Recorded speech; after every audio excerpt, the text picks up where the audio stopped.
Allah addresses the transgressors. Allah addresses the sinful people. قُلْ يَا عِبَادِيَ الَّذِينَ أَسْرَفُوا عَلَى أَنفُسِهِمْ.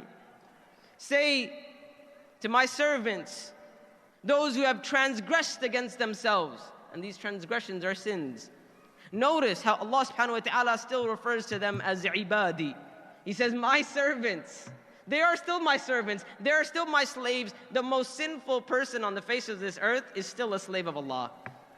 They still have to abide by the laws that Allah subhanahu wa ta'ala, the natural laws that Allah has set for mankind. Whether we choose to be a slave of Allah or not, to some degree we are all slaves of Allah subhanahu wa ta'ala. قُلْ يَا عِبَادِيَ الَّذِينَ أَسْرَفُوا عَلَى أَنفُسِهِمْ لَا تَقْنَطُوا مِنْ رَحْمَةِ اللَّهِ.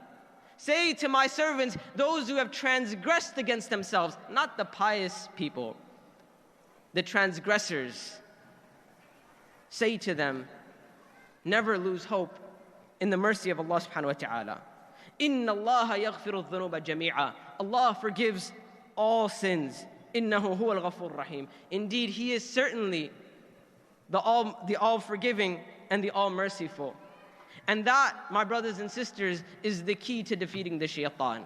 Because the battle that we wage against the shaitan is a daily battle.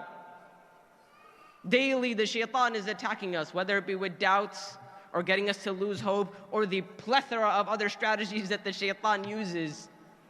But Allah subhanahu wa ta'ala, and this is a question, by the way, I get a lot.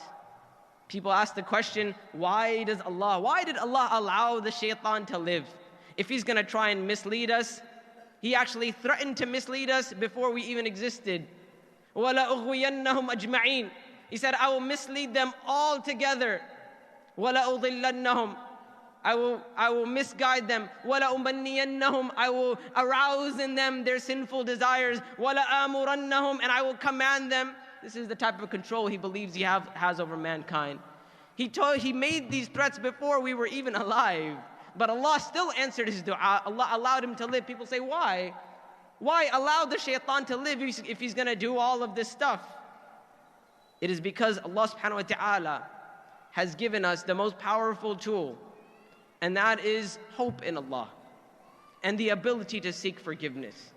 But notice that seeking forgiveness from Allah subhanahu wa ta'ala begins with us. Allah will forgive any sin as long as we seek forgiveness. And that is where the shaitan wants to intervene.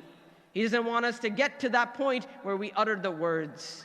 And that, my brothers and sisters, is the ultimate key to defeating the shaitan. I ask Allah subhanahu wa ta'ala to make us victorious in our battle against the shaitan. I ask Allah subhanahu wa ta'ala to revive the hope in our ummah. And I ask Allah subhanahu wa ta'ala to gather our ummah, unite us upon goodness. Allahumma ameen. Subhanakallahumma wa bihamdik.